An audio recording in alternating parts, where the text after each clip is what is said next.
17-year-old Sarah Martinez had nothing left to lose when she walked into Blackstone Garage that grey October morning. The rundown auto shop sat on the wrong side of town, where decent folks didn't venture after dark. Everyone at the diner had warned her about the bikers who worked there. Dangerous men with prison tattoos and hair-trigger tempers. Members of the Iron Brotherhood who settled disputes with fists, not words. But Sarah was desperate. 3 months sleeping in her beat-up Honda had taught her that pride was a luxury she couldn't afford. The help wanted sign in the grimy window promised $40 a day for cleaning. It wasn't much, but it was hope. What nobody told her was that sometimes the most broken people recognize each other.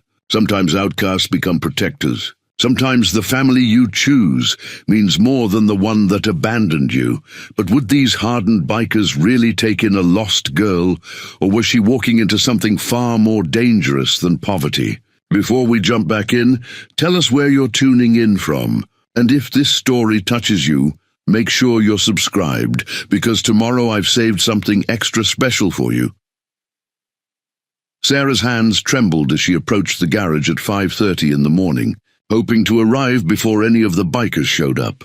The autumn air bit through her thin jacket, and her breath formed small clouds in the pre-dawn darkness. She clutched the crumpled piece of paper with the address, though she'd memorized it hours ago while lying awake in her car. The garage loomed before her like a fortress of rusted metal and broken dreams. Oil stains spread across the cracked concrete like dark blood, and the smell of gasoline and motor oil hung heavy in the air. Motorcycles lined the building's exterior, massive Harleys with chrome that caught the streetlights' glow. Each bike looked like it could devour her Honda in a single bite. She was fumbling with the door handle when heavy footsteps echoed behind her. Sarah spun around, her heart hammering against her ribs. A mountain of a man emerged from the shadows. He stood at least 6'4", with shoulders that seemed to stretch the seams of his leather vest. Tattoos covered his massive arms like sleeves, eagles' skulls, and words she couldn't read in the dim light. His beard was streaked with grey, and his dark eyes studied her with an intensity that made her want to run. "You the girl who called about cleaning?" His voice rumbled like distant thunder. Sarah's mouth went dry. She managed a tiny nod. "Name's Marcus Rodriguez. They call me Tank." He reached into his pocket, and Sarah instinctively stepped back. But he only pulled out a heavy ring of keys, brass and iron, that clinked together like wind chimes. "Been running this place for 15 years. You gonna run off on me like the last 3 girls?" "No, sir." The words came out as barely a whisper. Tank studied her for a long moment, taking in her hollow cheeks, the way her clothes hung loose on her frame, the desperation she couldn't quite hide. Something shifted in his expression. Not quite kindness, but perhaps understanding. "You eat breakfast yet?" Sarah shook her head. "Coffee's always fresh by 6. "Help yourself." He unlocked the garage door and held it open for her. "Come on, let me show you around." The interior of the garage was surprisingly organized. Tools hung on pegboards with military precision. Workbenches were clean despite their obvious use. 3 motorcycles in various stages of repair occupied the center bay, their engines exposed like mechanical hearts. Tank led her to a small office in the back corner. A coffee pot gurgled on a table next to boxes of donuts from the bakery down the street. "Danny brings those every morning. Old habit from when his kid was sick and we helped with hospital bills." He handed her a steaming mug and watched as she wrapped her hands around it, seeking warmth. "Cleaning supplies are in that closet. Bathrooms, office, main floor, and the break room upstairs. Don't touch the bikes or tools without asking. Some of the guys are particular about their equipment." Sarah nodded, sipping the coffee. It was stronger than anything she'd ever tasted, but it warmed her from the inside out. "Most important rule," Tank continued, his voice taking on a serious tone. "What happens in this garage stays in this garage. We don't talk about each other's business outside these walls. You understand?" "Yes, sir. And another thing." He opened the closet and pulled out cleaning supplies, industrial strength stuff that meant business. "Anyone gives you trouble, you tell me. Anyone. That includes cops, social workers, or anybody else who thinks they know your story better than you do. The keys felt heavy in Sarah's palm when he handed them to her. Heavier than they should have been, as if they carried more weight than just access to a building. "You got somewhere safe to sleep?" Tank asked, though his tone suggested he already knew the answer. Sarah's cheeks burned. She stared at the concrete floor. "There's a cot in the upstairs break room. Clean sheets in the cabinet. Sometimes we work late on rush jobs, so it's there if you need it." He paused, letting the offer hang in the air without making it sound like charity. "Just until you get on your feet." The kindness in his voice nearly broke her. She'd been prepared for suspicion, for demands, for the kind of treatment she'd grown accustomed to from adults who saw her as a problem to be solved or ignored. She hadn't been prepared for simple human decency. "Thank you," she managed. Tank nodded once, sharp and decisive. 6:30, the crew starts rolling in.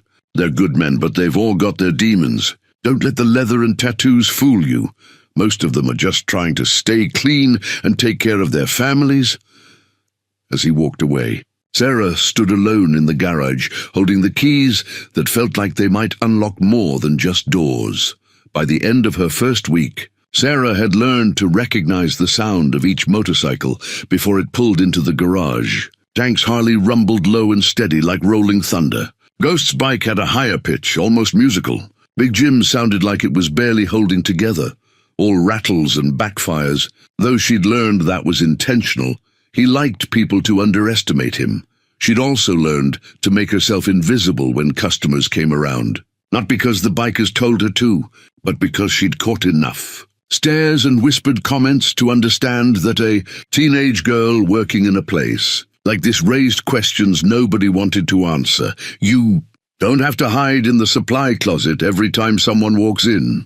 Ghost told her on Friday afternoon. He was the youngest of the crew, maybe 25, with prematurely grey hair that earned him his nickname. Despite the spiderweb tattoo covering half his neck, he had the gentlest voice of all of them.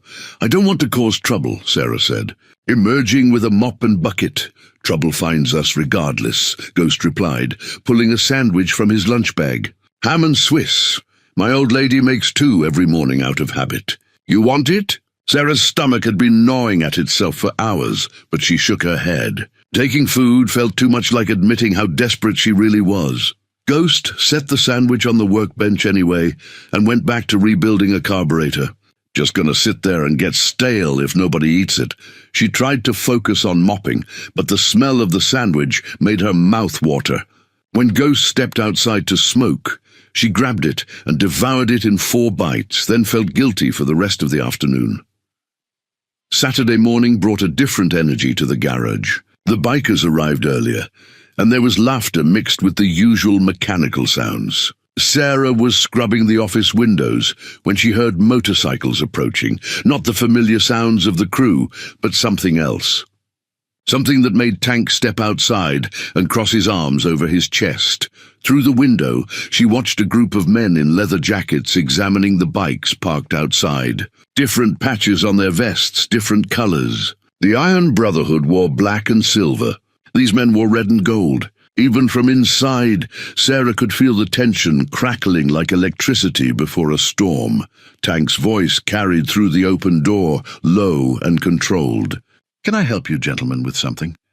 "Just admiring the workmanship," one of the strangers replied. "Heard you got yourself a new employee, young girl. That true?" Sarah's blood turned to ice water. She ducked below the windowsill, heart pounding. "What business is that of yours?" Tank's voice had gone dangerously quiet. "Just looking out for the community, you understand. Girl that age working in a place like this? People might get the wrong idea." The conversation continued, but Sarah couldn't make out the words. She pressed herself against the wall, wishing she could disappear entirely. When the strangers' motorcycles finally roared away, she stayed hidden until Ghost found her 20 minutes later. "They're gone," he said softly. "You can come out." "Who were they?" Sarah's voice came out shaky. Nobody worth worrying about. But the tightness around Ghost's eyes said otherwise. That afternoon, the crew worked with unusual focus. No jokes, no casual conversation. Sarah cleaned in silence, feeling like she'd somehow brought this tension down on people who'd shown her nothing but kindness. It was Tank who finally broke the silence as closing time approached. "Sarah, come here." She approached his workbench where he was cleaning his hands with a rag that had seen better days. "You know what this is?" He gestured to the patch on his vest, an iron cross surrounded by wings, with Iron Brotherhood written below in Gothic letters. Sarah nodded. "Means we take care of our own. Means when somebody tries to intimidate one of us, they're trying to intimidate all of us." He looked at her directly, his dark eyes serious. "You're working here now. That makes you one of us, whether you wear the patch or not. But you're not just anything." Tank's voice cut through her protest. "Far as I'm concerned, anybody got a problem with you working here can take it up with me personally." Ghost nodded from across the garage. "All of us." Big Jim looked up from the engine he was rebuilding. "Damn right." For the first time in her life, Sarah felt the weight of protection that had nothing to do with fear and everything to do with loyalty. She didn't understand it completely, but she could feel it settling around her like armor she didn't know she needed. Sarah discovered her talent by accident on a Tuesday morning when Tank's prized 1987 Harley-Davidson Softail refused to start. She was mopping around the bike when she noticed oil pooling beneath the engine in a pattern that didn't look right. Not the usual drip from an old gasket, but something more systematic. "Excuse me," she said quietly, then caught herself. She'd been working here 2 weeks and still felt like an intruder every time she spoke up. Tank looked up from the paperwork spread across his desk. "What's up, kid?" "I think there's something wrong with your bike." The words tumbled out faster than she intended. "The oil leak. It's not coming from where you'd expect." Tank raised an eyebrow, but walked over to examine the Harley. He crouched down, following Sarah's gaze to the small puddle of black liquid on the concrete. "Looks normal to me." "These old bikes always leak a little." Sarah bit her lip, then pointed to a spot near the transmission. "But look at the pattern. It's not dripping straight down. It's coming from inside, like maybe the oil pump gear is cracked." The garage went quiet. Ghost stopped working on a carburetor rebuild. Big Jim looked up from his paperwork. Even Danny, who'd been sweeping in the corner, paused to listen. Tank stared at Sarah for a long moment. "You know something about engines?" "My dad taught me some stuff before he—" She stopped, not ready to go down that road. "Before, when I was little." "Show me," Tank said. With shaking hands, Sarah pointed out the subtle signs she'd noticed. The way the oil splattered suggested internal pressure pushing it out rather than gravity pulling it down. The slight metallic sheen that indicated fresh damage rather than old wear. The barely audible grinding sound when Tank had tried to start it earlier. Tank grabbed his toolbox and began dismantling the engine casing. 20 minutes later, he held up a cracked oil pump gear, its teeth worn down on one side.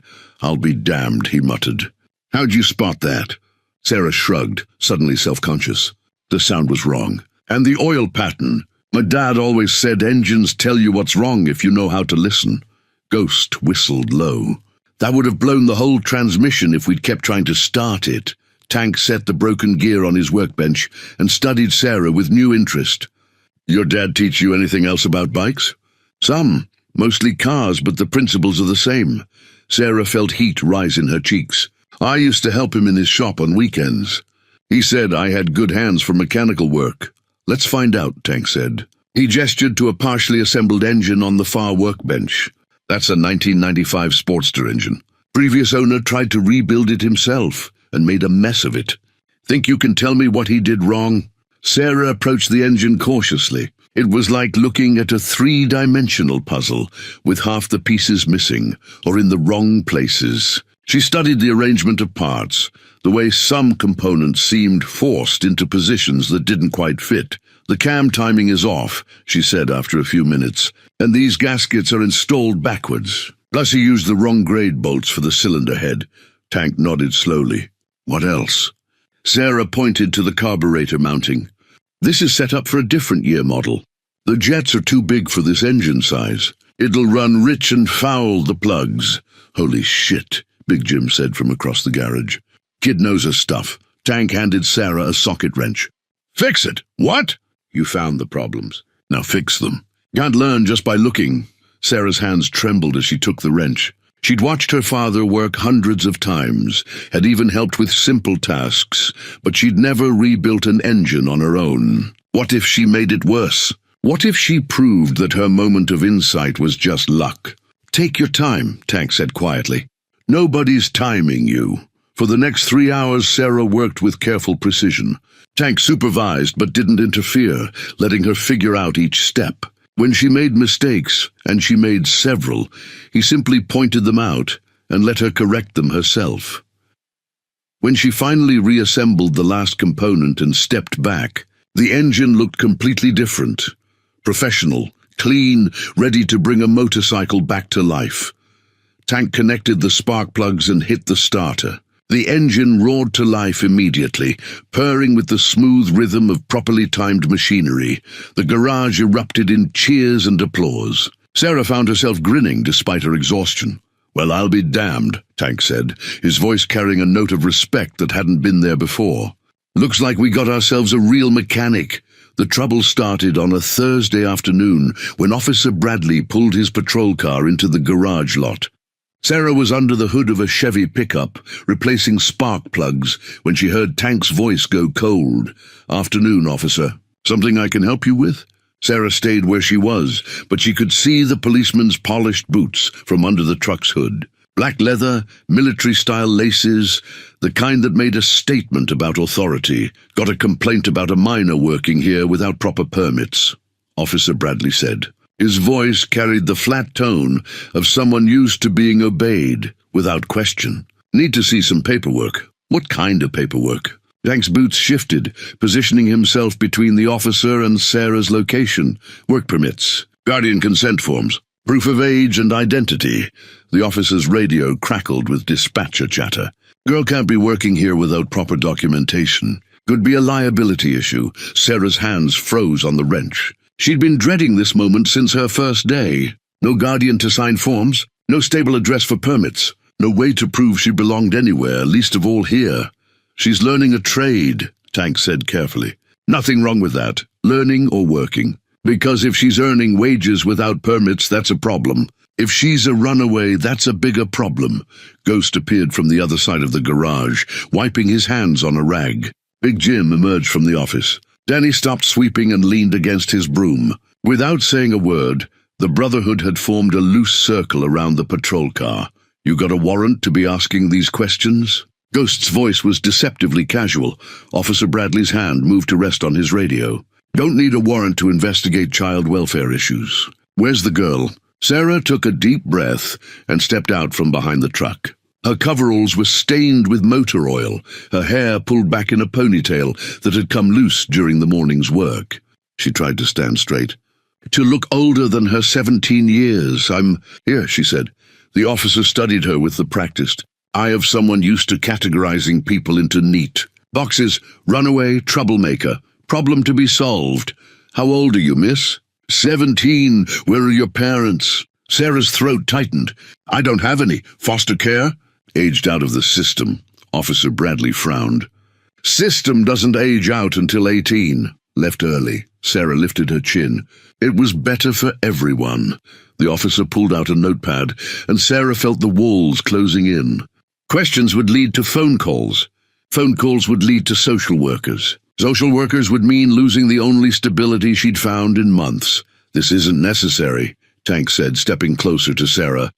"Girl's not in trouble. She's learning skills, staying out of trouble, contributing to the community." "Community?"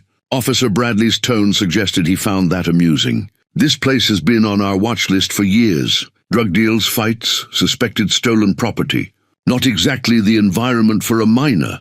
"That's not true," Sarah said, surprised by the strength in her own voice. "These men have treated me with more respect than anyone has in years. They've given me work, taught me skills, never asked for anything except honest effort." Big Jim spoke up from across the garage. "Girl's been here 3 weeks. Works harder than most adults I know. Hasn't caused a minute of trouble. Actually helps solve problems," Ghost added. "Fixed Tank's bike when none of us could figure out what was wrong." Officer Bradley looked skeptical.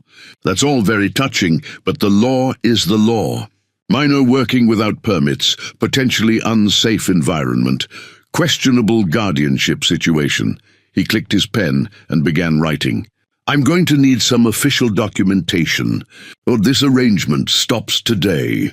The silence that followed felt heavy enough to crush concrete.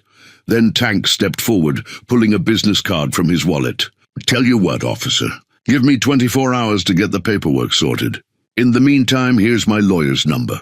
Maybe you could give him a call, explain what specific violations you think you're seeing here. The card exchange felt like watching two gunfighters size each other up. Officer Bradley studied the card, and Sarah caught the moment his expression shifted slightly. Whatever name was on that card carried weight. 24 hours, the officer said finally. After that, if this situation isn't properly documented, the girl finds somewhere else to spend her time. As the patrol car pulled away, Sarah felt her knees go weak. Tank's hand settled on her shoulder, steady and reassuring. Don't worry, kid, he said quietly. Sometimes family means fighting for each other. Saturday arrived with the smell of barbecue smoke and the sound of motorcycles rumbling into the garage parking lot. Sarah had never seen so many Harleys in one place, dozens of them, chrome gleaming in the afternoon sun. The riders dismounting with the easy familiarity of old friends. Annual Brotherhood barbecue, Tank explained, adjusting the propane tank under a massive grill. Been doing this for 12 years. Wives, girlfriends, kids, everybody comes.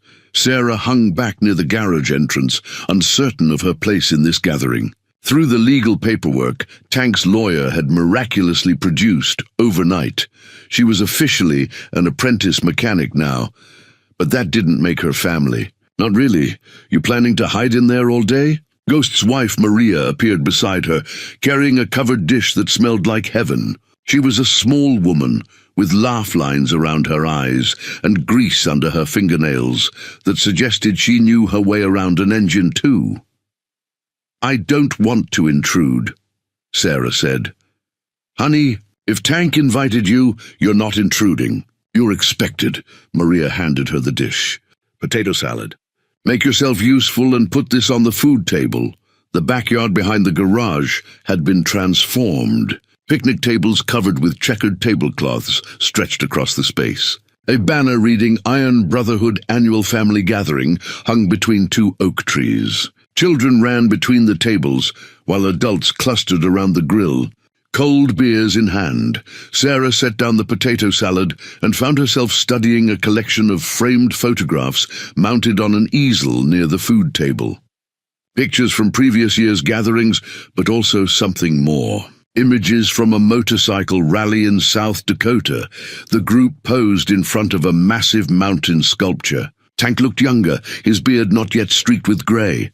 That's from Sturgis, 2018, said a voice behind her. Sarah turned to find Big Jim's wife, Linda, a woman whose gentle demeanor contrasted sharply with her husband's intimidating appearance.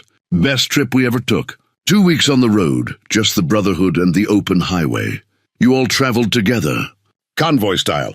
37 bikes, 46 people. Camped under the stars, ate beans from cans, and told stories around campfires. Linda pointed to another photo, showing the group around a fire pit, faces illuminated by orange flames. Jim had just gotten out of rehab.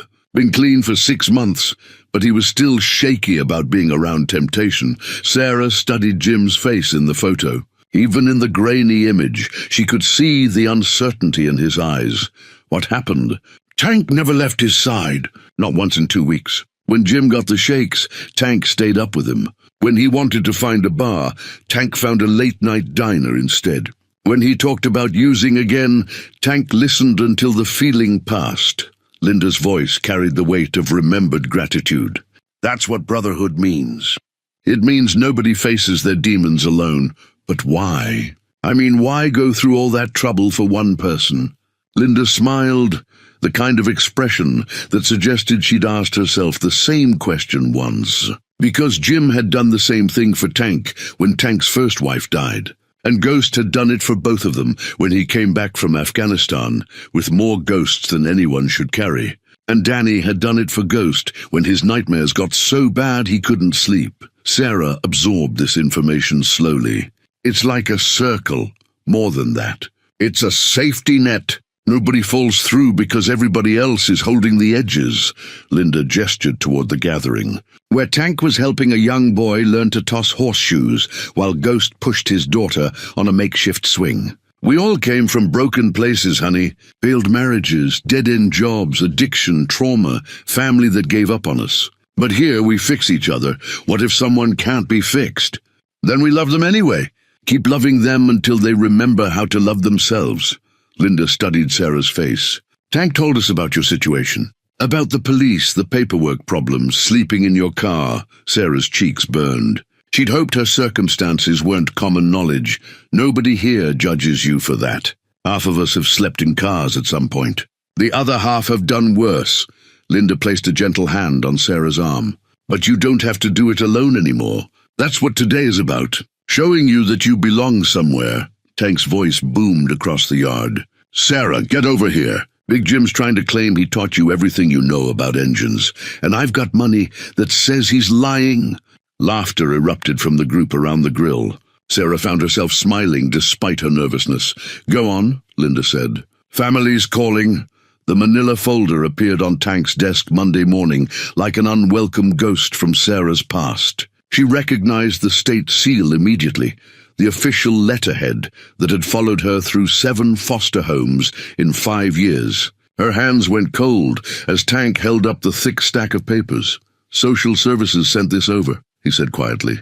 Your complete file. Sarah's first instinct was to run. She'd gotten good at disappearing when the past caught up with her. But Tank's expression wasn't judgmental.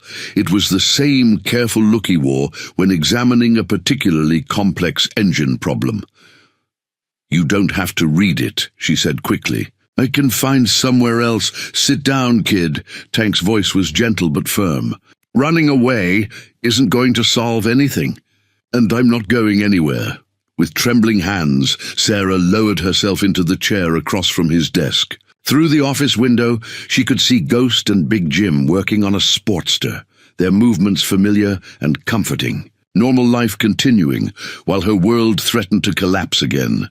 Tank opened the folder and began reading silently. Sarah watched his face, trying to interpret each expression. The slight frown when he reached the section about her mother's overdose. The tightening around his eyes as he read about the first foster home, where her placement lasted exactly 11 days before she was moved for adjustment issues. Says here you were placed with the Morrison family when you were 12, Tank said finally. Lasted 8 months. Longest placement on record. Sarah nodded, remembering. They had a garage. Mr. Morrison restored classic cars as a hobby. He taught me about engines, showed me how to rebuild a carburetor. Her voice grew smaller. But then Mrs. Morrison got pregnant, and they decided they needed the space for their real child. Tank's jaw tightened almost imperceptibly. Real child. That's what she said. That they needed to focus on their own family now? Sarah stared at her hands. I understood. I wasn't really theirs anyway. Bullshit. The word came out sharp enough to cut glass. Tank set down the folder and leaned forward. Listen to me, Sarah. Family isn't about biology. It's about choice, about showing up when things get hard. But they chose their real child over me. Then they weren't your real family. Tank stood up and walked to the window, watching Ghost demonstrate something to Big Jim. You know what Ghost did before he came here? Sarah shook her head. 3 tours in Afghanistan. Lost half his unit to an IED. Came home with PTSD so bad he couldn't sleep in a bed for 2 years. His own parents told him to get over it and stop embarrassing the family with his problems. Tank turned back to face her. Found him sleeping under the interstate bridge one night, shaking so bad he couldn't hold a wrench steady. What did you do? Brought him here. Gave him work that kept his hands busy and his mind occupied. When the nightmares got bad, somebody always stayed with him. When he couldn't face crowds, we worked around it. When his family wrote him off as broken, we decided he was exactly what we needed. Tank returned to his desk and flipped through more pages of Sarah's file. Big Jim's story isn't much better. Parents kicked him out at 16 for being gay. Lived on the streets for 3 years before ending up in prison on drug charges. Did his time, got clean, but nobody would hire an ex-con. Nobody except us. Why are you telling me this? Because I want you to understand something. Tank closed the folder and met her eyes directly. Every single person in this garage has been thrown away by somebody who was supposed to care about them. Parents, spouses, society. Somebody decided we weren't worth the trouble. Sarah felt tears threatening and blinked them back hard. But here's the thing about being thrown away, Tank continued. It teaches you the real value of the people who choose to pick you up. The Morrisons gave up on you because love got inconvenient. That tells you everything you need to know about them, and nothing about your worth. He opened his desk drawer and pulled out a business card, sliding it across to Sarah. That's my lawyer's number. He's going to help us make sure you never have to go back into the system. You're 18 in 6 months. Until then, this garage is your legal address, and I'm your official guardian. Sarah stared at the card through blurry eyes. Why? Because Ghost needs someone who understands engines better than he does. Because Big Jim's been wanting to teach somebody his welding techniques. Because this place runs better with you in it. Tank's voice softened. And because sometimes the family you choose is the only family that matters. The motorcycle repair manual appeared on Sarah's workbench the next morning, its cover worn soft from years of use. The pages were filled with handwritten notes in Tank's careful print, diagrams with arrows pointing to crucial components, and yellow sticky notes marking the most important sections.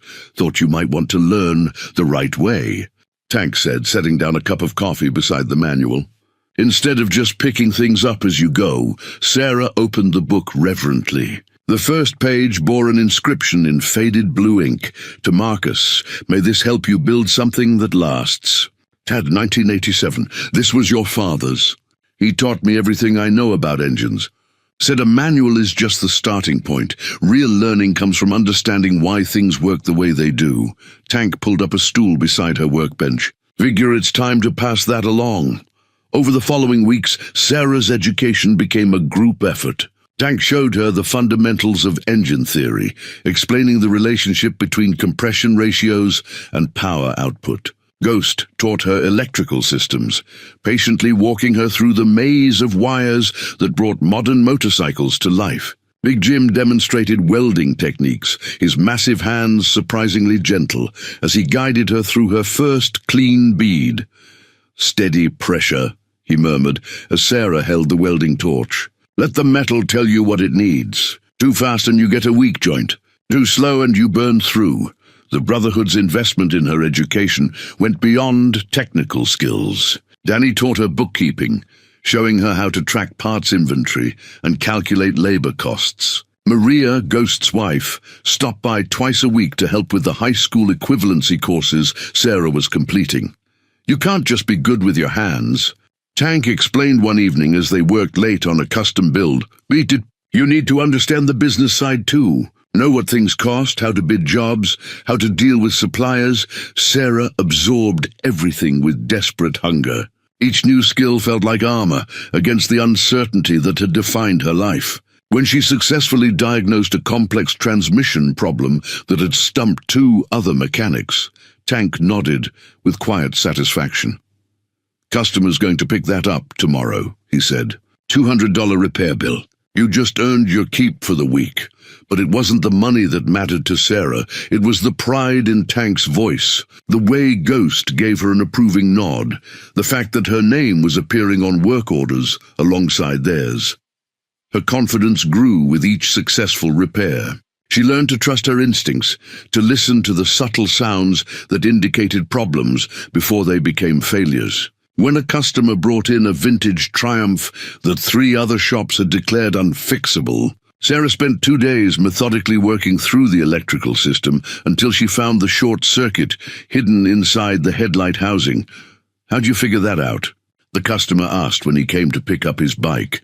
Process of elimination, Sarah replied, wiping her hands on a shop rag. And patience. Tank watched from across the garage, a small smile playing at the corners of his mouth. The manual became Sarah's constant companion. She read it during lunch breaks, studied the diagrams while sitting on the cot upstairs, memorized specifications until she could recite compression ratios and torque settings in her sleep. But more than technical knowledge, it represented something else, investment in her future. "Why did you give this to me?" she asked Tank one afternoon, as they worked side by side rebuilding a shovelhead engine. "Because you remind me of myself at your age," Tank replied, carefully installing new piston rings. "Hungry to learn, willing to work, but nobody giving you a real chance to prove yourself. What happened to you?" "I found a mechanic who took the time to teach me properly. Guy named Frank Kowalski. In the shop on the south side, worked on everything from motorcycles to 18-wheelers. Tank's hands moved with practiced precision as he assembled the engine components. Taught me that mechanical work isn't just a job, it's a craft. Something you can take pride in. Where is he now?" "Died 15 years ago. Heart attack at his workbench." Tank paused in his work. "But every time I teach someone something he taught me, a little bit of him lives on." Sarah understood then that the manual was more than just technical information. It was a chain of knowledge passed from father to son to adopted daughter, each link representing someone who had chosen to invest in the future rather than just the present. "Thank you," she said quietly. Tank nodded once, the gesture carrying more weight than words. "Just promise me something." "What?" "Someday, when you're ready, you'll pass it along to someone else who needs it."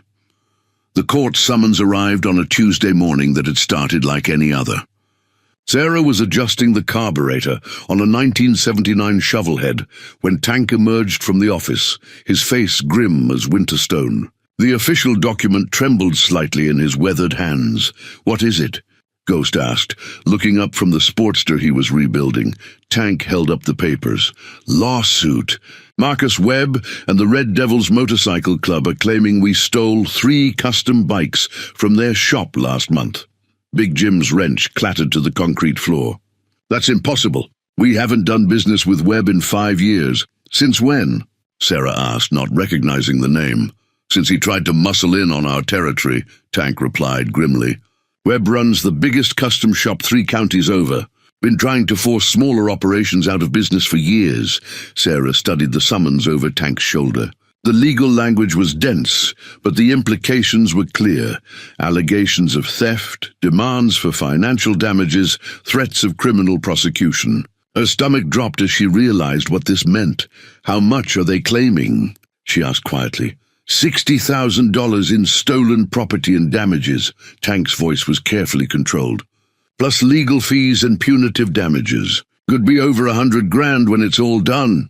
The garage fell silent, except for the hum of fluorescent lights overhead. Sarah had learned enough about the business to know that kind of money could destroy them.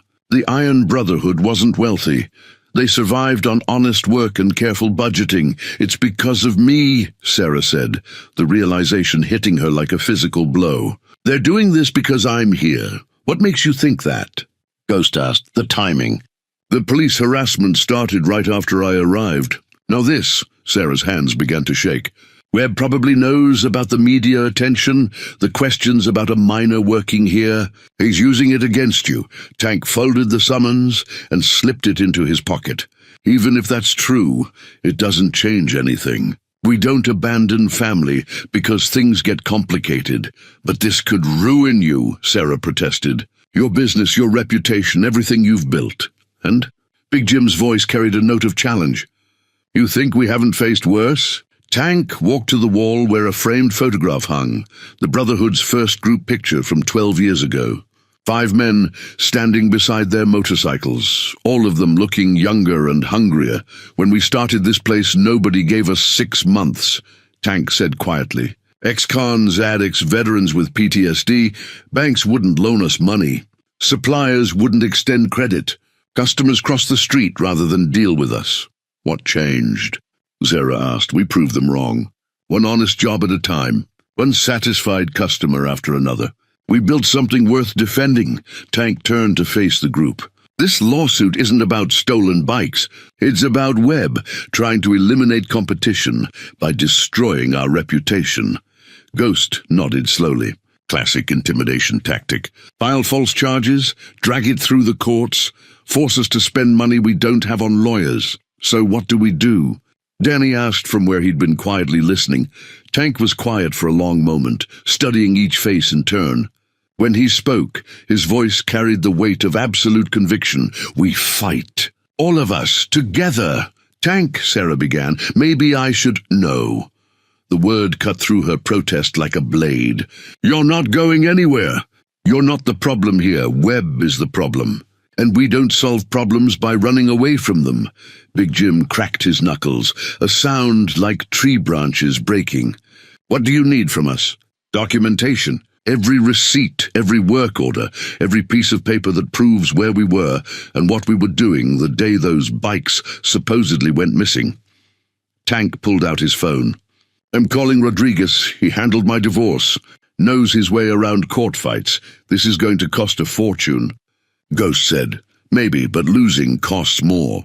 Tank looked directly at Sarah. Besides, some things are worth fighting for. Sarah felt tears threatening and blinked them back hard. I don't understand why you're doing this for me, because that's what family does, Tank replied simply. We protect each other, even when it's expensive, even when it's dangerous, even when it would be easier to walk away. The Brotherhood spent the rest of the day gathering evidence, organizing files, preparing for a battle none of them had wanted, but all of them seemed ready to fight. And for the first time since the summons arrived, Sarah began to believe they might actually win. The high school diploma ceremony took place in the community center on a humid June evening. Sarah sat among 43 other GED recipients, her hands smooth and steady after months of practice speeches. Her new dress crisp and navy blue, picked out by Maria specifically for the occasion. In the audience, an entire row of leather-clad bikers sat with the kind of focused attention usually reserved for important mechanical repairs. Tank had closed the garage early so everyone could attend. Ghost wore his only button-down shirt. Big Jim had braided his beard specially for the occasion. Even Danny, who rarely left his comfort zone, sat front and center with a disposable camera. Sarah Martinez, the principal announced, and the Iron Brotherhood erupted in cheers that drowned out the polite applause from other families. Walking across that stage to receive her diploma, Sarah caught Tank's eye. He was grinning with the kind of pride she'd only seen when he talked about engines he'd built from scratch. When she returned to her seat, the piece of paper felt heavier than any tool she'd ever held. After the ceremony, the celebration moved to the garage, where Maria had organized a potluck dinner that transformed the workspace into something approaching elegant. Tables draped with white sheets, mason jars filled with wildflowers, and enough food to feed an army. Speech, Ghost called out when everyone had filled their plates. Graduates supposed to make a speech. Sarah's cheeks burned. I don't know what to say. Start with thank you and see where it goes, Tank suggested. She stood slowly, looking around at faces that had become as familiar as her own reflection. These people who had taken in a desperate teenager and somehow turned her into someone with a future.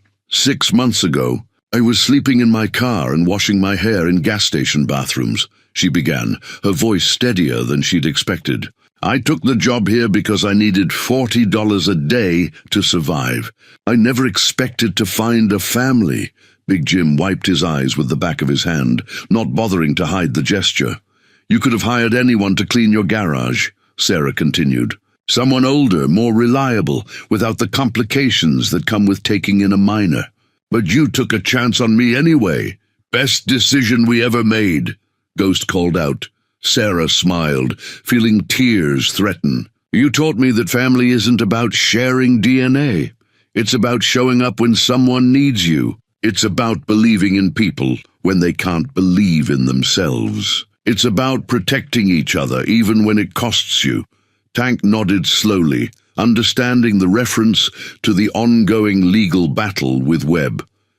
This diploma doesn't just represent my education. It represents what happens when people refuse to give up on each other.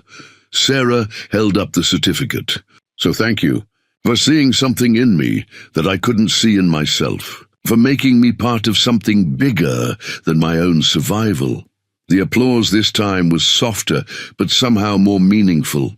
As conversations resumed around the improvised tables, Tank approached with something hidden behind his back. "Graduation present," he said, producing a small box wrapped in newspaper comics. Inside was a set of keys, not the heavy garage keys she'd been carrying for months, but something newer, smaller, more personal. "Apartment keys," Tank explained. "Two-bedroom place about 6 blocks from here. First month's rent is paid. Security deposit too." Sarah stared at the keys, overwhelmed. "Tank, I can't afford—" "You're not paying for it alone. Consider it a business investment." His expression grew serious. "You're 18 now. Legally an adult. Time you had a place of your own. But I like living here. Garage isn't a home, kid. It's a workplace. You need somewhere that's just yours. Somewhere you can invite friends, cook meals that aren't heated up in a microwave, be a normal teenager sometimes." Sarah understood what he wasn't saying, that her independence was important not just for her own growth, but for the Brotherhood's legal protection, that having her own address would make it harder for people like Webb to claim she was being exploited. "Besides," Ghost added, overhearing the conversation, "Maria's been dying to help someone decorate a first apartment. You'd be doing us all a favor by giving her a project. And you'll still work here?" Sarah asked, needing the reassurance. "Every day," Tank confirmed. "This will always be your home base. The apartment is just where you sleep." Sarah closed her fingers around the keys, feeling their weight. Another step toward the kind of normal life she'd never dared imagine for herself. "Thank you," she whispered. Tank's smile was answer enough. Sarah first saw the motorcycle on a sweltering July morning, hidden under a canvas tarp in the garage's back bay. She'd arrived early to beat the heat and found Tank, Ghost, and Big Jim clustered around something, their voices low and conspiratorial. "Morning, kid," Tank said when he noticed her. But his tone carried an unusual note of excitement. "Come here. Want to show you something." They pulled away the tarp like magicians, revealing their greatest trick. Underneath was a motorcycle unlike anything Sarah had ever seen. A custom Harley built from the frame up, every component chosen with surgical precision. The tank was painted deep midnight blue with silver flames that seemed to dance in the fluorescent light. Chrome gleamed on every surface that could hold a polish. "Whose is it?" Sarah asked, running her fingers along the fuel tank's smooth curve. "Yours," Ghost said simply. Sarah's hand jerked back as if the metal had burned her. "What?" "Custom Sportster, 1200cc engine, completely rebuilt transmission, new clutch, fresh paint," Tank recited like he was reading from a technical manual. "Been working on it nights and weekends for the past 2 months. "I can't accept this," Sarah protested, backing away from the bike. "It must have cost thousands. Labor was free," Big Jim said with a shrug. "Parts came from bikes we were scrapping anyway. Paint job was something I owed Tank from a poker game." Tank walked around to the bike's left side and pointed to a small chrome plate mounted just below the seat. Sarah knelt to read the engraving. "To Sarah, Iron Brotherhood forever. Every member gets their own ride eventually," Tank explained. "Can't be part of a motorcycle club without a motorcycle." Sarah's vision blurred as she studied the machine they'd built for her. Every detail spoke of careful thought and genuine affection. The handlebars were positioned for her shorter arms. The seat height was adjusted for her legs. Even the mirrors were angled perfectly for her field of vision. "How did you know my measurements?" she asked. Ghost grinned. "Been watching you work on other bikes for months. Easy enough to figure out what would fit. Besides," Tank added, "we needed an excuse to teach you to ride properly. Can't have you borrowing other people's bikes forever." The first lesson took place in the empty parking lot behind the community center, with Tank riding beside her on his own Harley, his voice calm and patient through the helmet's communication system. "Clutch is about feel, not force," he instructed as Sarah practiced starting and stopping. "Let it out slow until you feel the engagement point. Then ease into the throttle." Learning to ride was like discovering a new language, one spoken through balance. momentum, and the subtle communication between human and machine. Sarah stalled the engine dozens of times that first morning, but Tank never showed impatience, only offered gentle corrections and encouragement. "Fear will get you killed," he said during a water break. "But so will overconfidence. The bike will take care of you if you respect it. Try to dominate it, and it'll put you on the pavement." By the end of the week, Sarah was comfortable with basic maneuvers. The weekend brought highway instruction, the terrifying and exhilarating experience of merging into traffic with nothing between her and the asphalt except skill and courage. Stay visible. Tank coached through the helmet comm. Assume every driver is trying to kill you, but don't let paranoia make you timid. Defensive riding means being assertive when you need to be. The first time Sarah successfully navigated the complex interchange connecting 3 major highways, she pulled into the next rest stop with shaking hands and a grin that wouldn't quit. "How do you feel?" Tank asked, removing his helmet. "Like I could ride to California," Sarah replied. "Good. That's exactly how you should feel." The motorcycle became Sarah's constant companion. She rode to the parts supply store, to the community college where she'd enrolled in automotive technology courses, to the apartment that still felt too large and too quiet. But more than transportation, it represented something profound, visible proof of belonging. When she rode with the Brotherhood on their weekend trips, she wasn't the girl they'd taken in out of charity. She was a member, her bike holding its place in formation, her patches earning respectful nods from other riders they encountered. "Beautiful machine," an older rider commented at a gas station outside Millerville. "Custom work?" "My family built it for me," Sarah replied, the words feeling natural and true. Tank overheard and smiled, checking the oil level on his own bike. Later, as they rode the winding country roads back toward home, Sarah understood that the motorcycle was more than metal and chrome and carefully calibrated mechanical systems. It was freedom. It was acceptance. It was the physical manifestation of everything the Iron Brotherhood had given her, a place to belong, a family to ride with, and a future that stretched out ahead of her like an open highway. The hospital bracelet was still on Tank's wrist when Sarah arrived at the emergency room, the plastic band stark white against his oil-stained skin. She found him sitting on the edge of a gurney, arguing with a nurse about discharge papers, while Ghost paced the hallway like a caged wolf. 37 stitches, Ghost said without preamble when he saw Sarah. "Broken nose, possible concussion, and they want to keep him overnight for observation." Sarah's hands went cold. What happened? 3 guys jumped him outside Murphy's bar, seemed to know exactly when he'd be leaving, exactly which parking spot he'd use. Ghost's voice carried a dangerous edge. "They asked about you specifically before they started swinging." The weight of guilt settled on Sarah's shoulders like a lead blanket. She'd been working late at the garage, catching up on a transmission rebuild that had taken longer than expected. Tank had gone to Murphy's for his usual Thursday night beer and game of pool, a routine he'd followed for years, without incident. "This is my fault," Sarah said quietly. "Like hell it is." Tank called from the gurney, overhearing despite the nurse's attempts to take his blood pressure. "This is Webb's fault. Him and his hired muscle." The nurse, a middle-aged woman with kind eyes and no patience for arguments, shooed them away from the patient area. "Family only past this point, and only one at a time." "She is family," Tank said firmly. "Closer than most blood relatives I know." In the private room where they'd moved Tank for the night, Sarah got her first clear look at the damage.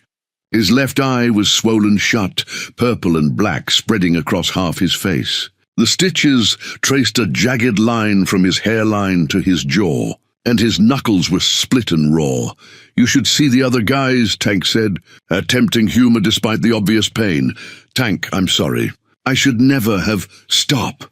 His voice cut through her apology. "You didn't make Webb file a frivolous lawsuit. You didn't make him hire thugs to intimidate witnesses. You didn't do anything except exist in a place where some people think you don't belong." Sarah slumped into the visitor's chair, feeling defeated. Maybe I should disappear for a while.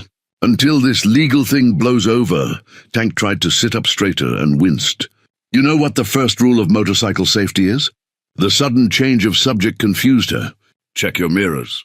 Never run from a fight you can win. Tank's good eye fixed on her with laser intensity. Webb thinks he can scare us into submission. Thinks we'll fold under pressure because we're just a bunch of ex-cons and misfits. He's wrong, but you're hurt because of me. I'm hurt because I chose to fight for my family. That's what you do when someone threatens what matters to you. Tank's voice softened slightly. You think this is the first time I've taken a beating for something I believed in? Ghost appeared in the doorway with coffee and a grim expression. Police are here. Want to take statements. The officer who entered was younger than Officer Bradley, with an earnest face and a notebook already filled with details. He asked Tank to recount the attack while Sarah listened, her anger building with each detail. Did you recognize any of the assailants? The officer asked. Never seen them before. But they knew enough about my routine to set up an ambush. Tank shifted carefully on the hospital bed. And they made it clear this was about the girl.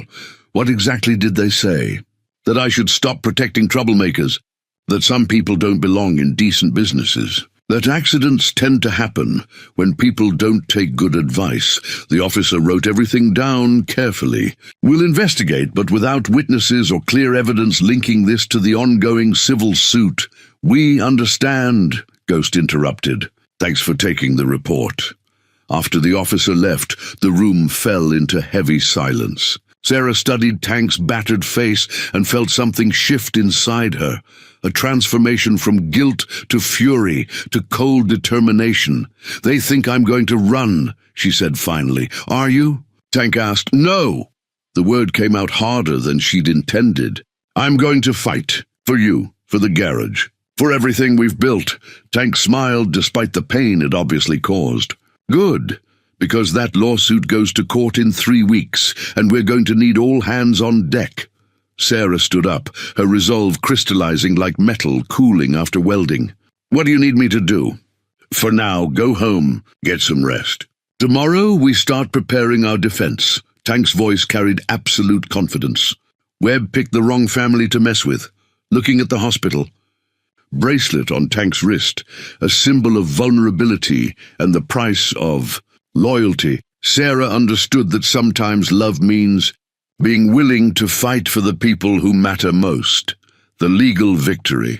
Document arrived on a Friday afternoon that felt more like Christmas morning than the end of a grueling court battle. Sarah held the official papers with trembling hands, reading the words that changed everything. Case dismissed with prejudice. Plaintiff ordered to pay defendants legal fees and court costs. Tank, still sporting fading bruises from the attack 3 weeks earlier, grinned as he read over her shoulder. Turns out Webb's stolen motorcycles were sitting in his own warehouse the whole time. Amazing what happens when judges order surprise inspections. The courthouse steps had been crowded with media and curious onlookers when the verdict was announced. Sarah had expected to feel relief, but instead she felt something deeper. Vindication for everyone who'd believed in the Brotherhood when the rest of the world saw only trouble. How did you know? She asked Rodriguez, Tank's lawyer, who was packing his briefcase with characteristic efficiency. Know what? That Webb was lying. That we'd win. Rodriguez smiled, the expression of someone who'd been practicing law long enough to recognize truth when he heard it. Because your story never changed. Every time I asked Tank about that day, he gave me the same details, same timeline, same witnesses. Webb's story kept shifting every time we challenged it. The celebration that evening filled the garage with the kind of joy that comes from surviving something that could have destroyed everything. Customers who'd stood by them during the legal battle stopped by with congratulations. Other motorcycle clubs sent representatives to offer support. Even Officer Bradley appeared, looking uncomfortable but determined. Wanted to apologize, he said to Sarah, removing his hat. I let other people's prejudices cloud my judgment. That wasn't fair to you or to these men. Tank accepted the apology with gracious restraint. Though Sarah could see the satisfaction in his eyes, the real celebration came later, when the garage had cleared and only the Brotherhood remained. Ghost produced a bottle of champagne he'd been saving for special occasions. Big Jim ordered pizza from the good place across town. Maria brought homemade cake with "Congratulations" written in blue frosting. "Speech," Danny called out, echoing the graduation ceremony from months earlier. But this time, Sarah didn't hesitate. She stood on a milk crate so everyone could see her, feeling the weight of everything that had led to this moment. 6 months ago, people told me to stay away from this place. Said you were dangerous. Said I'd get hurt associating with criminals and outcasts. She looked around at faces that had become her anchor in an uncertain world. They were right about one thing: I did get hurt. I got hurt by people who couldn't understand that family isn't about perfect histories or clean records. Tank raised his bottle of beer in a silent salute. But I also found something I'd never had before. I found people willing to fight for me when I couldn't fight for myself. People who saw potential where others saw problems. People who chose to protect rather than abandon when things got difficult. Sarah's voice grew stronger as she continued. This victory isn't just about winning a lawsuit. It's about proving that chosen family is real family, that people can change, that second chances matter. The applause was thunderous in the small space, bouncing off concrete walls and metal rafters. Later, as they cleaned up the remnants of the celebration, Tank pulled Sarah aside.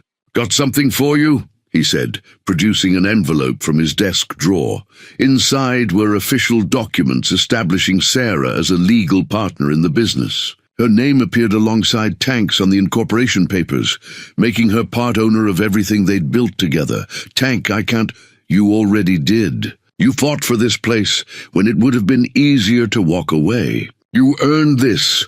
He pointed to the signature line at the bottom of the contract. "Besides, I'm not getting any younger.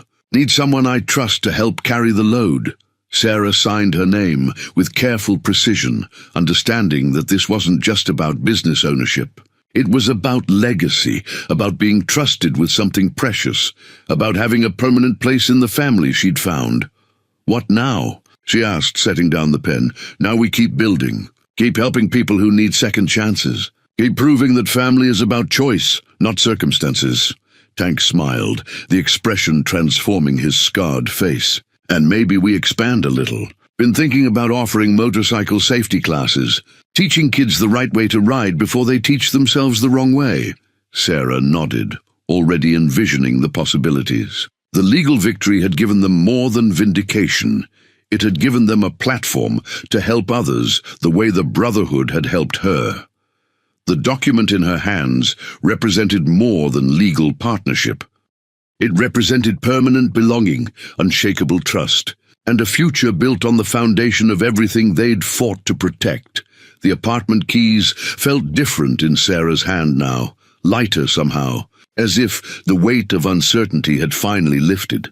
She stood in the doorway of her first real home, watching Big Jim and Ghost maneuver her new couch through the narrow hallway, while Maria directed traffic with the precision of a seasoned general. "Left a little more," Maria called out. "Watch the doorframe. That's original wood molding. The 2-bedroom apartment 6 blocks from the garage had transformed over the past month from an empty shell into something that resembled home. Furniture donated or built by the Brotherhood filled each room. Ghost had installed new electrical fixtures. Danny had refinished the hardwood floors. Tank had personally tested every lock and window latch.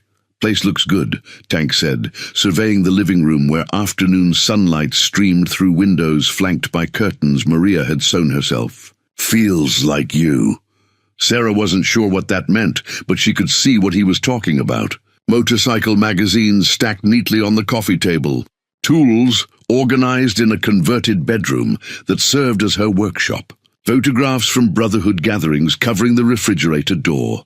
"Still can't believe it's mine," she said, running her hand along the kitchen counter where she'd eaten breakfast that morning. Eggs and toast prepared in her own kitchen, eaten at her own table. "Better get used to it," Ghost said, collapsing onto the couch with dramatic flair. "Maria's already planning your housewarming party." The doorbell rang before Sarah could respond. Through the peephole, She saw a woman about her own age holding a covered dish and wearing the uncertain expression of someone trying to decide if they were at the right address. "Can I help you?" Sarah asked, opening the door. "I'm Kelly Morrison. I live downstairs." The woman gestured toward the apartment below. "Brought you some banana bread." "Welcome to the building." The name Morrison triggered a memory, the foster family that had kept Sarah longest. The ones who'd taught her about engines before deciding they needed space for their real child. But this Kelly looked nothing like the Morrisons she remembered. "That's very kind," Sarah said, accepting the dish. "Would you like to come in?" Kelly's eyes widened as she took in the apartment's occupants, 3 large men in leather vests sitting around a coffee table covered with takeout containers. But if she felt intimidated, she hid it well. "Just for a minute," she said. Tank stood and extended his hand with formal courtesy. "Marcus Rodriguez. Friends call me Tank, you're Sarah's neighbor." "Kelly Morrison. I teach 3rd grade at Jefferson Elementary." She shook Tank's hand, then Ghost's, then Big Jim's, her grip firm and confident. "I heard someone new was moving in upstairs. Wanted to make sure you knew about trash pickup days and parking regulations." "Very neighborly of you," Maria said, appearing from the kitchen. "I'm Maria Sullivan. Sarah's like family to us." Kelly's expression shifted as she processed this information. "Family? Chosen family," Sarah explained. "These people took me in when I had nowhere else to go. Taught me a trade, helped me get my education, gave me a future." "What kind of trade?" Kelly asked, genuine curiosity replacing initial wariness. "Motorcycle repair and restoration. I'm a partner in Blackstone Garage." Sarah pointed to her work clothes draped over a chair. "I've been working there almost 2 years now." Kelly studied Sarah's face, and something clicked into recognition. "Wait, are you the girl the newspaper wrote about? The one who testified before the city council about youth employment programs?" Sarah nodded, feeling heat rise in her cheeks. The article had been Tank's idea. A way to counter negative publicity from Webb's lawsuit by highlighting success stories. "That was really brave," Kelly said. "Standing up to all those people who wanted to shut down your program wasn't brave," Sarah replied. "Just honest. These people saved my life. Seemed like the least I could do was tell the truth about it." Big Jim cleared his throat. "Speaking of truth, we should probably get going." Let Sarah settle in properly. As the Brotherhood prepared to leave, each member offering final advice about apartment living, Sarah felt the strange sensation of watching 2 worlds intersect. Her old life of isolation and survival, and her new life of belonging and community. "Your family seems wonderful," Kelly said after the others had gone. "Very protective." "They are." Sarah looked around her apartment, her home, and marveled at how normal it all felt. Different from what most people expect, but wonderful. "Good neighbors are hard to find," Kelly said, heading toward the door. "If you ever need anything, sugar, a ride somewhere, someone to water plants when you're out of town, just knock." After Kelly left, Sarah stood alone in her apartment for the first time. The silence felt peaceful, rather than lonely, filled with the presence of people who cared about her safety and happiness. The keys in her hand represented more than access to physical space. They represented independence earned through family support, solitude chosen rather than forced, and the rare luxury of a place that was truly her own. The college acceptance letter arrived on a Tuesday morning in March, its official seal and heavyweight paper making it feel more like a legal document than a simple notification. Sarah stared at her name printed in formal type. "Dear Ms. Martinez, we are pleased to inform you that you have been accepted into the Automotive Technology program at Central Valley Community College." She read the letter 3 times before the words fully registered, then carried it to the garage where Tank was rebuilding a transmission with the methodical precision of a surgeon. "Tank," she said quietly, not wanting to interrupt his concentration, but unable to contain her excitement. He looked up from the gear assembly, noticed the letter in her hands, and set down his tools. "Good news or bad news?" "I got in. Full scholarship for the automotive engineering program." Sarah's voice carried wonder. As if she couldn't quite believe her own words, Tank's face broke into a grin that made him look 20 years younger. I told you that essay would do the trick. From survival to success, how mentorship changed my life. Scholarship Committee probably never read anything like it. Ghost emerged from under the hood of a Camaro, wiping his hands on a shop rag. What's all the excitement about?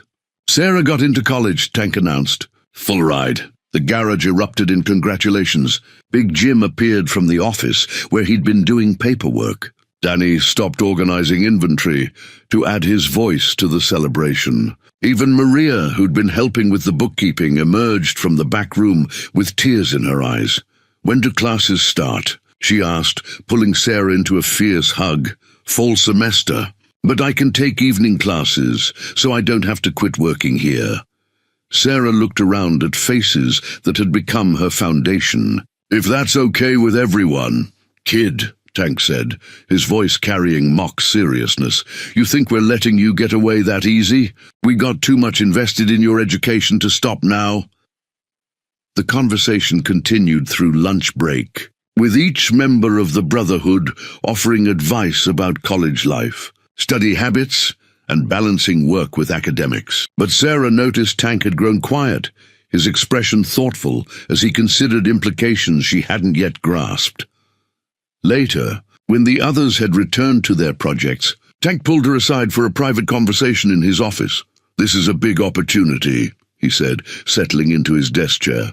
2-year program, right? Associate degree in automotive technology? Sarah nodded. With an option to transfer to the state university for a bachelor's in mechanical engineering. Tank was quiet for a long moment, studying the acceptance letter. You know what this means? That I'll have credentials to back up what I already know. More than that, means you'll be qualified to run your own shop, design custom builds, maybe even teach others what you've learned. Tank leaned forward. Question is, what do you want to do with that knowledge? Sarah had been so focused on getting accepted that she hadn't thought much about long-term goals. I want to keep working here with you, with the family, and we want you here too. But Sarah, you're young, talented. This acceptance letter opens doors I never had access to. Tank's voice carried a note of something Sarah couldn't identify, pride mixed with concern. Don't limit yourself because you're comfortable. I'm not comfortable, Sarah protested. I'm home, Tank smiled at that. Good answer. But home should be a place that helps you grow, not a place that holds you back. That evening, Sarah sat in her apartment, reading through the course catalog and financial aid information. The program was comprehensive: advanced engine theory, computer diagnostics, business management, even courses on emerging technologies like electric vehicles and hybrid systems. Her phone rang, interrupting her planning. Tank's voice carried clearly through the speaker. Been thinking about our conversation, he said. Got a proposition for you. What kind of proposition? Business expansion. Been getting requests for custom work we don't have the expertise to handle properly. High-end restoration, one-off builds, that kind of thing? Tank paused. What if we created a separate division? Custom shop attached to the main garage. You'd run it once you graduate. Sarah felt her heart rate increase. You're serious? Dead. Serious. Your college education, our financial backing, shared customer base. Think about it, Sarah's custom cycles. Has a nice ring to it. The possibility hung in the air, like a challenge and a promise combined. Sarah looked around her apartment, at the motorcycle magazines and technical manuals that reflected her passion, at the photographs of the Brotherhood that represented her foundation. I don't have to decide now, do I? Course not. Got 2 years to figure it out. But Sarah? Tank's voice grew serious. Whatever you decide, you'll have our support. College, career, whatever direction you choose. That's what family does. After hanging up, Sarah held the acceptance letter again, understanding now that it represented more than educational opportunity. It represented the luxury of choices, something she'd never had before finding her place with the Iron Brotherhood. The youth program certificate hung in a simple black frame on the garage office wall. its official seal and formal language, making Sarah's accomplishment feel both surreal and permanent. Central Valley Youth Mentorship Program, official certification, Sarah Martinez, Program Director. She studied the document while waiting for the first group of teenagers to arrive for orientation. Tank had suggested the program 6 months earlier, but Sarah had never imagined it would grow so quickly or feel so important. Nervous? Ghost asked, appearing in the doorway with a steaming cup of coffee. Terrified, Sarah admitted. What if I can't reach them? What if they don't trust me? Then you'll figure it out. Same way you figured out everything else. Ghost settled into the chair across from her desk. Besides, you've got advantages most counselors don't have. Like what? Like you've been where they are. Slept in cars, went hungry, felt like nobody gave a damn whether you lived or died. Ghost's voice carried the weight of personal experience. These kids can spot fake concern from a mile away, but they'll recognize real understanding when they see it. The first group consisted of 5 teenagers, all court-ordered into the program as an alternative to juvenile detention. Sarah had read their files: shoplifting, truancy, minor drug possession, assault charges that stemmed from desperate situations rather than criminal intent. Marcus, 15, had been living in his grandmother's car since his mother's latest boyfriend decided he was tired of sharing space. Jennifer, 16, had been caught stealing baby formula for her infant sister. Tommy, 14, had punched a teacher who'd called him worthless one too many times. Welcome to Blackstone Garage, Sarah said as they gathered in the break room that had been converted into a classroom. I know you're here because a judge said you had to be, not because you chose to be. I was in similar situations when I was your age. Jennifer rolled her eyes. Right. Like you know what it's like. Sarah pulled out her phone and showed them a picture from 2 years earlier. Herself at 17, hollow-cheeked and exhausted, standing next to the Honda that had been her only shelter. I lived in that car for 3 months before I found this place. Washed my hair in gas station bathrooms, ate whatever I could afford with the money I made, washing dishes. Sarah set down the phone. So yeah, I know what it's like. The room went quiet as the teenagers processed this information. What changed? Marcus asked, his voice barely above a whisper. I met people who saw potential instead of problems, who taught me skills instead of just lecturing me about poor choices. Sarah gestured toward the garage floor, where Tank and Big Jim were working on a custom build. They gave me a chance to prove I was worth something. Over the following weeks, the program took shape around practical skills and personal connection. Mornings began with basic mechanical instruction: how to change oil, replace brake pads, diagnose simple problems. Afternoons focused on life skills, budgeting, job interview techniques, conflict resolution. But the real transformation happened in the quiet moments between formal instruction. When Jennifer broke down, crying because her sister's father had disappeared, leaving them with no income. When Marcus shared that he'd been saving money by skipping meals so his grandmother could afford her medication. When Tommy admitted that hitting the teacher had felt like the only way to make the humiliation stop. The thing about hitting bottom, as Sarah told them during one afternoon session, is that it gives you a solid place to start building. You can't fall any further, so the only direction left is up. Tank became an unexpected favorite among the group, his intimidating appearance offset by patient instruction and dry humor.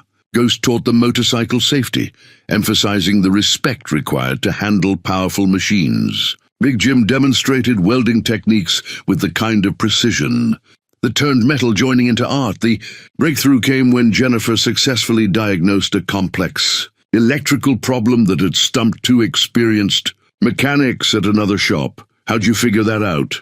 Tank asked, genuine admiration in his voice. Same way Sarah taught us. Process of elimination, understanding how systems work together. Jennifer grinned, the first real smile Sarah had seen from her. Turns out I'm good at this stuff. By the program's 3rd month, all 5 original participants had completed their court requirements. But none of them wanted to leave. Can we keep coming? Marcus asked during what was supposed to be their final session. Even though we don't have to anymore? Sarah looked around at faces that had transformed from sullen and defensive to engaged and hopeful. This program doesn't end just because the court says it does. It ends when you don't need it anymore. What if we never don't need it? Tommy asked. Sarah smiled, understanding exactly what he meant. Then you become part of the family. Same as everyone else here. The business partnership papers lay spread across Tank's desk like a map to the future. Official legal documents that would fundamentally change the structure of everything they'd built together. Sarah studied the contract language that would make her Tank's equal partner rather than his apprentice. 50% ownership in Blackstone Garage and its expanding operations. You sure about this? She asked, pen hovering over the signature line. I'm only 20, still in college, still learning. Tank leaned back in his chair, studying her with the same careful attention he'd given complex engine problems for 30 years. Sarah, I've been sure about you since the day you spotted that cracked oil pump gear. This isn't charity or sentiment. It's good business. The garage had grown substantially over the past year. The youth program had attracted positive media attention, leading to increased customer loyalty and referrals. Sarah's college coursework in business management had helped streamline operations and improve profit margins. The custom restoration work they'd begun taking on commanded premium prices. But what about Ghost, Big Jim? They've been here longer. They're craftsmen, not business leaders, Tank interrupted gently. Good men, skilled workers, but they don't have your vision for where this place can go. Through the office window, Sarah could see that vision taking shape. The youth program now operated out of a dedicated space they'd added to the building. 6 teenagers worked alongside the Brotherhood members, their initial court-ordered participation having evolved into genuine apprenticeships. 2 of the original group had already been hired as full-time employees. The partnership includes the youth program. Sarah asked, reviewing the contract details. Everything. Garage, custom shop, mentorship program, even the coffee fund. Tank smiled. Though I'm keeping executive control over the thermostat. Some things aren't negotiable. Ghost appeared in the doorway, wiping grease from his hands. Still negotiating? She's being cautious, Tank replied. Making sure she's not getting screwed by a devious old mechanic. Smart girl. Tank's been known to slip extra responsibilities into contracts. Ghost winked at Sarah. But in this case, you'd be crazy not to sign. Place wouldn't run half as well without you. The truth was that Sarah had been functioning as Tank's partner in everything but name for months. She handled scheduling, vendor negotiations, and customer relations, while Tank focused on the complex technical work he loved most. Her college classes in accounting and business law had made her invaluable for managing the administrative side of a growing enterprise. What happens if you decide to retire? Sarah asked. Then you buy out my share at fair market value. Contract includes a formula for determining that value, plus a payment plan that won't bankrupt you. Tank pointed to a section near the end of the document. But I'm not planning to retire anytime soon. Figured we'd work together until you get tired of putting up with my stubborn ways. What if I want to expand in directions you don't agree with? Then we argue about it like business partners do, and eventually reach a compromise that probably makes both of us slightly unhappy. Tank's expression grew serious. Sarah, this partnership isn't about giving you something you haven't earned. It's about recognizing what you've already contributed and ensuring you have the authority to keep building. Sarah signed her name with careful precision, each letter representing a commitment to the place and people who had given her everything she'd never dared hope for. As she set down the pen, Tank produced a small wrapped box from his desk drawer. Partnership gift, he explained. Inside was a new nameplate for the office door. Sarah Martinez, partner. Below it a smaller plate reading, "If you're not part of the solution, you're probably part of the problem." That's terrible advice, Sarah said, laughing despite herself. Worked pretty well for us so far. Tank helped her install the nameplate beside his own. Besides, someone needs to balance out my natural optimism. The ceremony was interrupted by the arrival of a potential customer, a woman with a vintage Triumph that needed complete restoration. She looked uncertainly at Sarah, clearly expecting to deal with Tank. "This is my partner, Sarah Martinez," Tank said smoothly. "She handles our custom restoration work. Best eye for detail I've ever seen." As Sarah discussed the project requirements and timeline with the customer, Tank watched with quiet satisfaction. The partnership papers might be new, but the reality they formalized had been months in the making. Later, after the customer had left with a detailed estimate and timeline, Sarah stood in the doorway of her office, their office, and marveled at how normal it felt to be responsible for something larger than her own survival. The partnership papers represented more than shared ownership. They represented trust, mutual respect, and the rare gift of being seen as essential rather than expendable. The wedding photograph captured everything that mattered most. Sarah in a simple white dress that Maria had helped her choose, surrounded by the Iron Brotherhood in their finest leather vests, all of them grinning with the uninhibited joy of people who understood the true meaning of family. Tank stood beside her in the place traditionally reserved for fathers, his weathered face transformed by pride and happiness. Ghost and Big Jim flanked them like protective bookends, while Maria held the bouquet of wildflowers that had been picked from the field behind the garage that morning. "Look at that," Sarah said, studying the photograph 3 hours after the ceremony. "We actually look respectable. Don't let it go to your head," Tank replied, loosening his tie. "Tomorrow we're back to being dangerous outlaws who corrupt innocent teenagers." The wedding had been held in the garage. Of course, the only place that felt appropriate for celebrating the union of Sarah Martinez and David Chen, the social worker who'd initially come to investigate the youth program and stayed to fall in love with both the mission and the woman running it. "Your family is incredible," David said, watching Ghost teach some of the teenagers how to dance, while Big Jim provided musical accompaniment on a guitar that had seen better days. "I've never seen anything like this."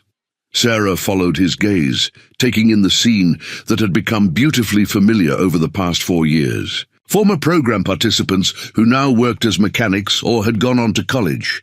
Current teenagers who'd found their way to the garage through various forms of trouble. Community members who'd initially viewed the Brotherhood with suspicion but had gradually become allies and friends. "They saved my life," Sarah said simply. "Now they're trying to save everyone else's." The garage had been transformed for the occasion, with string lights draped from the rafters and tables covered in white cloths. But underneath the decorations, it remained fundamentally the same space where Sarah had first learned that family could be chosen rather than inherited. Tank approached with 2 glasses of champagne and a slightly overwhelmed expression. "Your husband's asking about honeymoon plans." "Husband," Sarah repeated, testing the word. "Still sounds strange. Good strange or bad strange?" "Good strange. Like when you first told me I could stay here permanently." Sarah accepted the champagne, but didn't drink it immediately. "Tank, I need to ask you something." "Shoot. When you took me in, did you ever imagine it would lead to this?" She gestured around the garage, which now housed 3 separate programs: the original motorcycle repair business, the custom restoration shop, and the youth mentorship program that had helped over 50 teenagers in the past 2 years. Tank considered the question seriously. "Honestly? No, I thought I was hiring a cleaning girl who might stick around for a few months if we were lucky. What changed your mind?" "You did. Every day you showed up, worked hard, never complained, even when things got difficult." Tank's voice grew thoughtful. "But mostly it was watching you care about this place the way the rest of us did. That's when I knew you weren't just passing through." The conversation was interrupted by the arrival of Sarah's college advisor, Professor Williams, who'd driven 2 hours to attend the ceremony. She carried a small wrapped package and wore the slightly amazed expression of someone seeing her student's life outside the classroom for the first time. "Sarah, this is wonderful," she said, embracing her former student. "I had no idea your family was so extensive." "Neither did I until I found them," Sarah replied. "Professor Williams, this is Tank Rodriguez. He's the one who really deserves credit for my education." Tank shook the professor's hand with characteristic modesty. "Sarah did all the hard work. I just made sure she had a place to study." Professor Williams presented her gift, a framed copy of Sarah's final thesis. Community-based. Mentorship, breaking cycles of poverty through practical skills training. It had been published in the Journal of Youth Development and cited by several other researchers. "Your work is making a real difference," the professor said. "The model you've developed here is being replicated in 3 other states." As the evening wound down and guests began to depart, Sarah found herself alone with Tank in the office, where so much of her transformation had taken place. The wedding photograph sat on the desk beside pictures from graduation ceremonies, youth program celebrations, and countless ordinary moments that had shaped her journey. "Any regrets?" Tank asked. Sarah looked through the window at David, helping Ghost clean up the remnants of the celebration, at former program participants who'd stayed late to share stories and reconnect, at the garage that had become the center of a community built around second chances and chosen family. "Only one," she said. "What's that?" "That it took me 17 years to find this place," Sarah smiled, feeling the weight of complete contentment. "But I guess some things are worth waiting for," Tank nodded, understanding that the photograph they'd taken that day represented more than a wedding. It represented the completion of a journey from desperate survival to joyful belonging, and the beginning of a future built on the unshakable foundation of family, chosen with both heart and intention.